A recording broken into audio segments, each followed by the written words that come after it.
Think about a train going 1,000 miles per hour down a track where last second it needs to change course. Do you think that transition is going to happen smoothly? No, and that's why change needs to take time.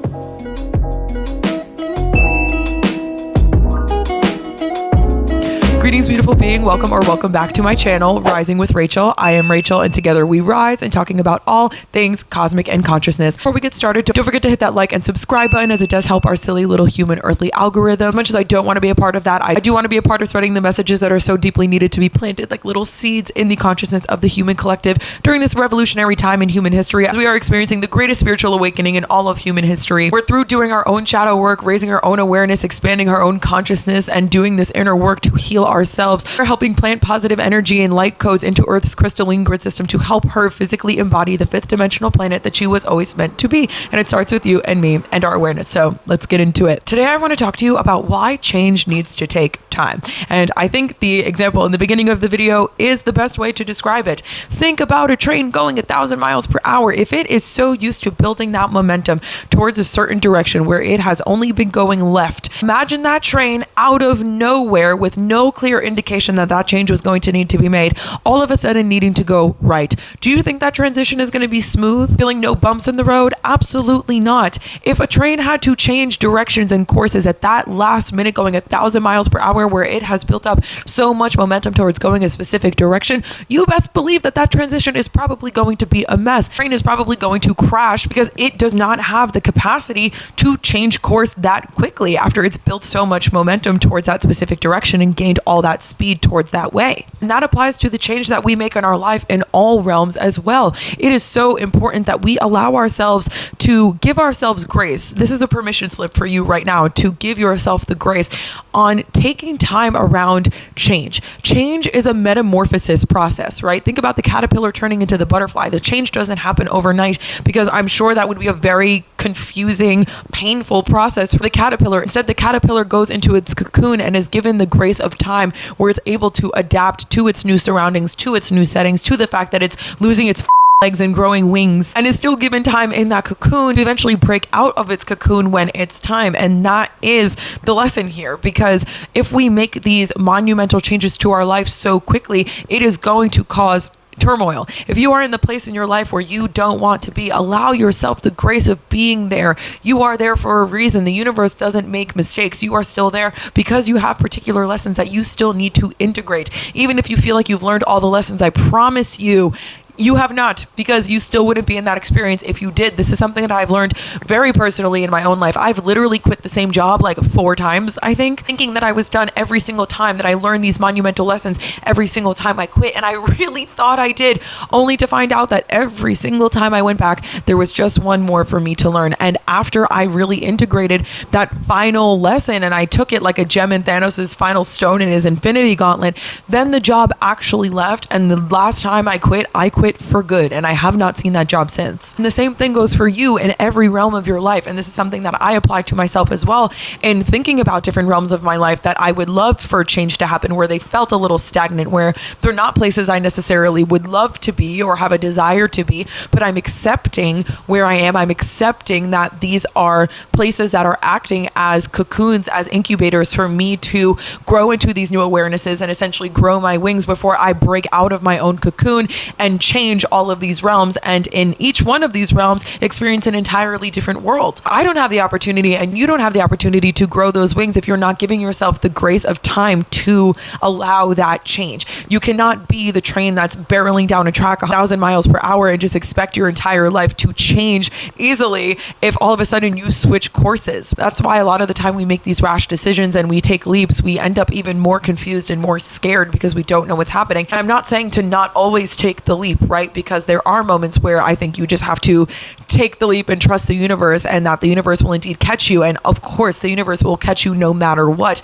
But the process is easier for you to navigate, to alchemize, it makes more sense. You get more of the lessons more wholeheartedly, more holistically, more in a 360 fashion when you allow yourself to be where you are until it changes, until you are in the place where all of a sudden your feet are walking quicker than your mind has time to catch up. You will know when this flip switches and when it's time to make those changes. Like I said, the 5th time that I left this job, I knew I was leaving it for good. And like I said, I did think that I was leaving it for good the previous 4 times, but this 5th time, it was this inner knowing. It was not a guess. It was not a maybe I'll be back. Maybe I need the security blanket. I knew that this was going to be the last time. You have to trust your intuitive knowing as well when it is time to take that leap. But this video was pretty much to just sit here and explain with you that the reason that also the universe doesn't change things for us usually so quickly, sometimes you do need to get your ass to be pushed out of whatever chapter you're in because you've gotten a little too comfortable there. Been there, done that, bought the t-shirt. But most of the time, the universe will allow this process to be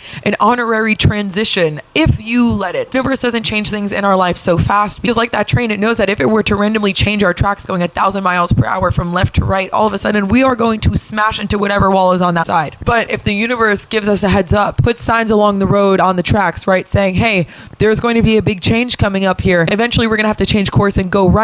And you get these signs through your intuitional callings, through your little pings, through your feelings of your every now moment saying, oh, you know what? Maybe painting makes me excited instead of dancing that I've been doing, or maybe making YouTube videos is starting to feel better for me in my every now moment rather than playing this instrument. Following those little intuitive calls, those feelings, those signs from the universe that you know, no one will be able to clarify them for you. But when you see and feel those little signs and you follow them, that is you being able to speak the language of the universe. You are reading the signs on the side of the road along the track saying, hey, eventually a change is going to be made. And when you follow those things, when you start to paint more, when you start to make the YouTube videos, when you start to do whatever it is that makes you more happy after following that intuitive calling to do so, then all of a sudden the universe can change that track and you will be prepared, and it will happen in this beautiful, miraculous way because you have been building momentum towards making that change. You weren't continuously building that momentum towards going left, towards going the way that you have always known, behaved, believed, and acted. Instead, you are building the momentum towards that change by doing the little thing that is following what feels good in your now moment, following that feeling to paint today, to make a YouTube video today, to take care of yourself in a different way than you never have before, to meditate, to do something to take care of yourself that allows you to build that positive vibration in your now moment and to follow it, build momentum towards that. So again, that when the change is made, it happens in this more peaceful way where you are ready for it. Not only ready for it, but prepared for it. Change is scary to us because our brains don't know what it's like on the other side of the unexpected. If it's change, it's something that we've never experienced before. So our brain naturally fears what it does not know. But if you have been building the momentum towards the knowing that the change is coming, then that change is no longer scary, but is rather something that when it occurs at your doorstep, you are so ready to accept with open arms and an open heart. And in fact, it just becomes an instant embodiment process. You are able to recognize in real time that you have just felt your wings bust out of the cocoon, and now it's going to be a process of expanding your wings into this new reality and being able to float and navigate all in and around it. This is just your little reminder that change is not supposed to happen quickly. Internally, externally, etc., because that change is not necessarily stable. Change is something that takes time. Think about the seasons, right? There's a reason that seasons themselves are an entire life cycle, because the process of change, the metamorphosis that we endure, is worth being honored, is worth every individual step of it having its time to be honored and nurtured, and for us to find more parts of ourselves in. If the change happens fast, if the universe were to change the tracks to a different course really quick, we wouldn't necessarily be in the space enough deep within ourselves to sit in that observer where we can really see the change for what it is and the wisdoms and lessons that it has to offer us, because we would be so all over the place from the fact that something just changed so quickly. So give yourself permission to give yourself grace for where it is that you are right now that you might not love, you might not be where you want to be. Maybe you are finding yourself accepting it more. Just still allow yourself to be there and to sit with the medicines that every now moment is currently offering you, because I promise you, you are always where you are supposed to be. And if you have not transitioned yet, if you have not broken out of this cocoon yet fully, it is because you are not meant to, because there is still something else for you to integrate and learn. Even when you think you have it all done, I promise you there's still more. Otherwise, you would be experiencing a different reality. Don't rush it. Don't force what doesn't flow. Allow yourself and continue asking why. Even if you're seeing the little signs that you are about to break out of the cocoon and you're ready for it and you're getting impatient, ask universe, why am I still here? What is it that I still have to learn? Show me. When you ask the questions, the universe has to deliver the answers. And then it's it's your duty to just sit back and be in the observer space within yourself, where you can notice the little signs and synchronicities all around you and the ways that the universe has tried to communicate with you, show you what signs on what is to change, what you need to change, what the universe is about to change, and so forth. Again, this is something that you will know. Nobody can clarify these things for you. You are an intuitional being. You are an energetic being of light at your core. You are a soul who is interconnected to not only the collective consciousness of humanity, but to God's source, universal energy that makes up every single one of us, that makes up every single thing in this universe. You already know your own answers, baby. Trust and believe. It's just about getting quiet enough within yourself to be able to hear them. That's exactly what the cocoon phase is for, is getting quiet enough where you can allow yourself to be quiet and hear them. So honor this time, honor the process, and honor the fact that change itself takes time, and what a beautiful process it is, and what grace it gives us to really take our own time and break out of our cocoons when we need to, and that we're not forced usually, but rather get to decide on how long we stay in there based on the things that we're doing as well to take care of ourselves. If you feel like you've been stuck in the cocoon forever but have been doing no shadow work, nothing to help yourself, nothing to develop your own awareness, expand your consciousness, then of course you're going to stay in there a little longer. But it's your opportunity, again, even with this video, to just process that you are being given this grace. What are you going to do with it? Are you going to sit and sulk, or are you going to sit and seize the moments for what they are and take the opportunity to rest and learn about yourself at the same time? Because truth is as well, when you start building that momentum towards even the things in your life that you do want, that are more desirable, and you start going 1,000 miles per hour towards those things, and it's still all about the momentum. It's still about you going, when this cocoon period, this metamorphosis phase, is also an invitation for you to relax. It's the grace to take a step back and to rest within yourself and to not need to go 1,000 miles per hour yet. It's the chance to recollect yourself and figure out what your values are, what your morals are, what your belief systems are about yourself and your reality, and what those two tell each other about themselves. And it's the opportunity to really get to know yourself, to harness your own frequency, to choose your vibrational standpoint,